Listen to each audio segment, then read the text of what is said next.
नमस्कार, मैं हूं रवि तिवारी। आप देखना शुरू कर चुके हैं local TV Chhattisgarh. Local TV की टीम इस समय जगदम्बा पेट्रोल पंप में मौजूद है। कैमरा पर्सन विक्की से कहूंगा कि विक्की एक बार कैमरा घुमाइए। आप यहां के जो खाद्य अधिकारी हैं, फूड इंस्पेक्टर हैं, चेतन राणा जी को देख रहे हैं। इसके साथ साथ पेट्रोल पंप के जो मैनेजर मायाराम नागेश जी को देख रहे हैं। सर यहाँ पर पहुंचे थे और पहुंचने के बाद जरूरी चीज़ों का उन्होंने निरीक्षण भी किया। मैं आपको बता दूं कि पेट्रोल डीजल को लेकर किसानों के लिए एक अच्छी खबर आई है। राज्य शासन ने एक आदेश जारी कर दिया है। आखिर आदेश में किन लोगों को जर्किन या बोतल में पेट्रोल ले जाने की या डीजल ले जाने की छूट दी गई है, इसे लेकर हम सीधे जो खाद्य अधिकारी है चेतन राणा जी से बातचीत करेंगे। सर यहाँ पे आएंगे। सर आपसे जानना चाहूँगा कि आखिर क्या नियम जारी किया गया सर राज्य शासन के द्वारा, और किसानों को या किसे छूट दी गई है सर? किसे अब जर्किन में डीजल मिल सकता है, पेट्रोल मिल सकता है? देखिए, खाद्य नागरिक आपूर्ति एवं उपभोक्ता संरक्षण विभाग छत्तीसगढ़ शासन द्वारा ये जो पेट्रोल एवं डीजल के संबंध में आदेश जारी हुआ है, ये आदेश 3 बिंदुओं पर है। मैं आपको इस पर विस्तार से बताना चाहूँगा। प्रथम बिंदु पे यह बताया गया है कि जो पेट्रोल एवं डीजल हैं वो सीधे उपभोक्ताओं को जेरिकैन और बोतल इत्यादि में न दे के जो उनके वाहन हैं उनके टंकी में दिया जाए। दूसरे बिंदु पर इसमें यह बताया गया है कि जो कृषक हैं उन्हें रबी सीजन के लिए फसल कटाई और आने वाले खरीफ सीजन के लिए जो पेट्रोल एवं डीजल की आवश्यकता है, इसको इसमें उनको देने का प्रावधान है, जिसमें ये जो किसान हैं वो एसडीएम ऑफिस में इसके लिए मांग प्रस्तुत कर सकते हैं, जिसमें हमारे जो एसडीएम सर हैं इसके लिए वो अनुमति दे सकते हैं। जी, मतलब सर यदि किसानों को जर्किन या जर्किन में चाहिए या तो फिर उन्हें बोतल में चाहिए तो उन्हें पहले एसडीएम ऑफिस में आवेदन करना पड़ेगा। हाँ, इसके लिए उन्हें एसडीएम ऑफिस में आवेदन करना पड़ेगा और उनके मांग के अनुरूप यदि उनका मांग यदि जायज़ है तो उनको इसमें जो जेरिकैन है उसमें दिया जा सकता है। सर यदि कोई किसान कहेगा कि भाई मुझे लगभग 50 लीटर के आसपास जर्किन में चाहिए तो उसके लिए क्या मतलब क्या प्रावधान है सर? क्या आप लोग चूंकि एसडीएम साहब आपको पत्र लिखेंगे, इसके बाद सर आप मौके पर जाकर जांच करेंगे, सर क्या रहेगा? देखिए, इसमें जो आदेश जारी हुआ है उसमें इसके लिए एकदम निर्धारित मात्रा तो निश्चित नहीं की गई है, फिर भी उनके कार्यों के आवश्यकता अनुसार हम लोग इसका निर्धारित कर सकते हैं इस मात्रा को। मतलब सर सीधे ट्रैक्टर मालिकों को नहीं मिलेगा? देखिए, अगर वाहन में आते हैं तो चूंकि अभी हमारे पास डीजल और पेट्रोल पर्याप्त मात्रा में है, यदि वो अपने वाहन में आते हैं तो उन्हें निर्धारित मात्रा के अनुसार डीजल एवं पेट्रोल दिया जा सकता है। और यदि जेरिकैन में लाते हैं तो इसके लिए निश्चित रूप से उन्हें मांग पत्र प्रस्तुत करना होगा और अनुमति के पश्चात ही उन्हें जेरिकैन और जो बोतल हैं उसमें पेट्रोल और डीजल दिया जा सकेगा। सर मैंने सवाल आपसे ये किया कि जैसे कोई ट्रैक्टर मालिक जर्किन लेकर ट्रैक्टर के साथ आता है और अपने वाहन में डलवाता है सर, और कहता है पेट्रोल पंप के मैनेजर को कि भैया मैं जर्किन लेकर आया हूँ, मुझे जर्किन में दे दीजिए, तो क्या ट्रैक्टर मालिकों को जर्किन में मिलेगा सर? फिर भी देखिए, इसके पहले मैं आपको जो हम लोगों के लिए आदेश जारी हुआ था उसमें 3 बिंदुओं का मैंने इसके पहले भी जिक्र किया था, जिसमें पहले बिंदु पर यह बताया गया कि सीधे जो सामान्य जो उपभोक्ता है उनको जेरिकैन और या डीजल में न देकर सीधे उनके वाहन में पेट्रोल और डीजल दिया जाएगा। यदि वह कृषक है और वह कृषि कार्यों के लिए डीजल और पेट्रोल की मांग करता है तो इसके लिए निर्धारित प्रारूप में उनको मांग पत्र प्रस्तुत करने के पश्चात ही उनको जो जेरिकैन और बोतल में पेट्रोल या डीजल दिया जा सकेगा। मतलब सर एसडीएम साहब से जब अनुमति आएगा तब जाकर पेट्रोल पंप वाले किसानों को जर्किन या फिर बोतल में देंगे? आदेशानुसार जो प्रक्रिया बताई गई है उसका उसके अनुसार उनको डीजल पेट्रोल दिया जाएगा। सर इसमें आपकी क्या भूमिका रहेगी चूंकि आप खाद्य अधिकारी यहाँ के? देखिए, जो ब्लॉक स्तर पे हम लोग एसडीएम सर के आदेशानुसार कार्य करते हैं। डीजल एवं पेट्रोल के जो जैसा उनका निर्देश होगा इस प्रकार हम लोग यहाँ पर कार्य करेंगे। बिल्कुल। अच्छा सर, चूंकि आप यहाँ पर पहुँचे हैं तो अभी मैं पिछले कुछ दिनों से देख रहा हूँ पेट्रोल पंप में वाहनों की लंबी कतारें कई घंटों तक लगे रहती है। सर लोग शाम से आते हैं तो देर रात 2 बजे 3 बजे तक रहते हैं। आज स्थिति वैसी नहीं है सर, तो उसे लेकर सर पेट्रोल पंप के मैनेजर को आपने कोई निर्देश दिया है सर? देखिए, इसके पहले 2 दिन आप देखेंगे कि किलोमीटर तक यहाँ पर ट्रैक्टर और जो अन्य वाहन हैं उसका लाइन लगा हुआ था। अभी हम लोग के पास जो देवभोग ब्लॉक में जो 3 पेट्रोल पंप हैं, तीनों पेट्रोल पंप में पेट्रोल एवं डीजल पर्याप्त मात्रा में उपलब्ध हैं, कहीं भी भीड़ की स्थिति नहीं है। आप देख सकते हैं अभी भी जो जगदम्बा फ्यूल्स है यहाँ भीड़ नहीं है और आगे भी सरकार जैसा इसमें निर्धारित करेगी हम लोग इसमें काम करेंगे।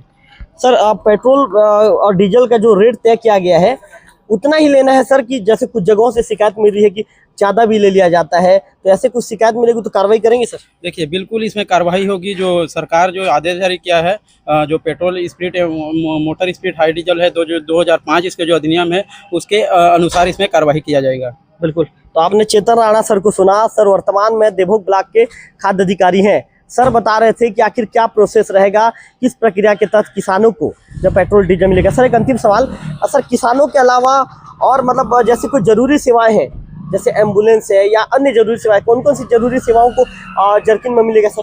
देखिए, इसके लिए जो आदेश जारी हुआ था उसमें अस्पताल है, मोबाइल टावर है, जो कलेक्टर द्वारा जो निर्धारित जो विभागीय जो कार्य हैं, जो शासकीय कार्य हैं, उनको जो बिंदु क्रमांक 1 था उसमें छूट दिया गया है। ये लोग जर्किन या जो जेरिकन या जो बोतल में डीजल या पेट्रोल प्राप्त कर सकते हैं। बिल्कुल, धन्यवाद सर। तो पेट्रोल पंप में मैनेजर से बातचीत करना चाहूँगा। खाद्य अधिकारी पहुँचे हुए हैं, सर ने क्या दिशा निर्देश जारी किया है, सर ने आपको क्या बताया है? अभी तो कोई पंप ड्राई की स्थिति नहीं है, सब पंप में स्टक है, इसी के लिए कोई लंबा लाइन या कुछ ऐसा कोई स्थिति नहीं है, सब सामान्य हो चुका है। मायराम जी, जर्किन में देने को लेकर क्या किसानों को देने को लेकर क्या निर्देश? जर्किन में देने के लिए गाइडलाइन सर जैसे बताएंगे उनके अनुसार होगा। अभी तो मतलब जर्किन में नहीं दे रहे थे इससे पहले, तो गाइडलाइन मिलेगा और गाइडलाइन के अनुसार दिया जाएगा। मतलब मायराम जी अभी तक जर्किन में नहीं दे रहे हैं? जर्किन में नहीं दे रहे हैं, कलेक्टर सर के जैसे निर्देश अनुसार पेट्रोल डीजल जर्किन में नहीं दिया जा रहा था। अभी सामान्य की स्थिति हर पंप में हो गया है। अभी देखो हमारे पंप में कितनी भीड़ लगा रहता है, अभी भीड़ की स्थिति नहीं है, सामान्य हो गया है। हर को पंप में स्टॉक अवेलेबल है, वाहन में तो दे रहे हैं, डब्बा में अब सब जैसे दिशा निर्देश देंगे उसी के अनुसार दिया जाएगा। मायराम जी आपके यहाँ पूरा सामान्य है, डीजल पेट्रोल सब है? सामान्य है, हमारे यहाँ तो एनी टाइम सामान्य ही रहता है, पेट्रोल डीजल का अवेलेबल स्टॉक ही रहता है जी। सब देखो मैनेज करना पड़ता है, सब देखो मैनेज करना पड़ता है। अभी उतना स्थिति कोई भीड़ भड़का कोई स्थिति नहीं बना है, लेकिन किसान लोगों को इन लोगों को चाहिए, डब्बा में चाहिए। बहुत आदमी आते हैं, कितना दे रहे हैं मायराम आप लोग? मायराम जी अभी तो कोई वाहन लेके आ गया, वाहन में दे रहे हैं हम, वाहन में कोई जितना मांग रहा उतना दे रहे हैं, वाहन में जितना मांग रहे उतना दे रहे हैं, 30-40 लीटर भी। हाँ, किसी कार्य के लिए जैसे 20-30 जितना जैसे किसी कार्य के मांगने दे रहे हैं। अभी भीड़ भड़का स्थिति नहीं हो, हमारे सामने सब पंप में हो गया है, तो बोलो इसमें कोई भीड़ भड़का का कोई बात ही नहीं है, अभी नॉर्मल हो गया है। तो मायराम जी को आपने सुना, खाद्य अधिकारी हैं। सर को आपने सुना, जैसा कि सर बता रहे थे। मेरे लोकल टीवी के दर्शकों को मैं एक बार बताना चाहूँगा कि जो नियम कायदा जारी हुआ है उस नियम कायदे के विषय में, मायराम जी फट जाइए, उस नियम कायदे के विषय में बताना चाहूँगा। आपको बता दूं कि छत्तीसगढ़ शासन खाद्य नागरिक आपूर्ति उपभोक्ता संरक्षण विभाग जो है, मंत्रालय, महानदी भवन, नवा रायपुर, अटल नगर से आदेश जारी हुआ है। इस आदेश के तहत 3 बिंदु का जिक्र है।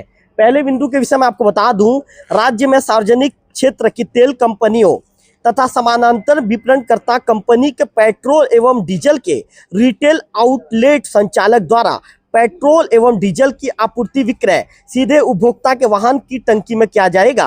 रिटेल आउटलेट संचालक द्वारा ड्रम, बोतल, जर्किन में पेट्रोल एवं डीजल का विक्रय नहीं किया जाएगा। इस निर्देश का उल्लंघन मोटर स्पिरिट और उच्च वेग डीजल प्रदाय तथा वितरण का विनियम और अनाचार नियम निवारण आदेश 2005 के खंड 2 के उपखंड जो है था के अंतर्गत अपराधिकृत विक्रय मान्य किया जाकर संबंधितों के विरुद्ध आवश्यक वस्तु अधिनियम 1955 के अंतर्गत नियमानुसार प्रकरण दर्ज कर कार्रवाई सुनिश्चित किया जाए।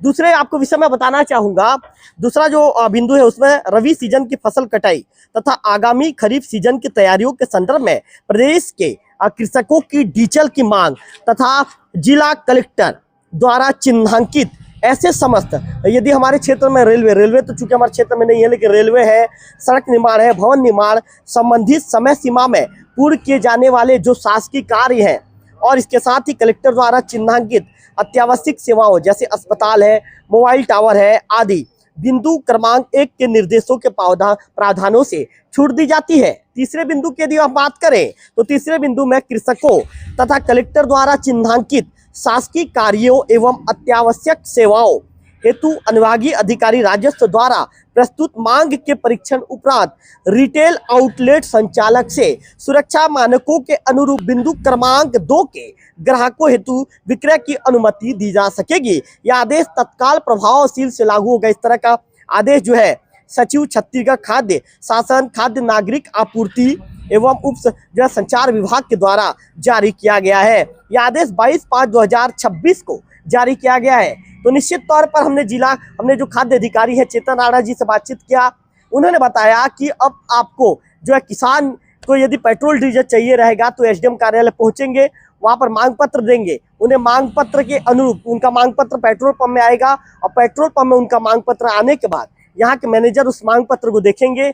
उसके बाद खाद्य अधिकारी की भी इसमें प्रमुख भूमिका रहेगी। इसके बाद फिर पेट्रोल जो है या डीजल या पेट्रोल किसानों को उनके जरकिन में दिया जा सकेगा। कैमरा पर्सन विक्की के साथ रविकांत तिवारी, लोकल टीवी, देवभूमि।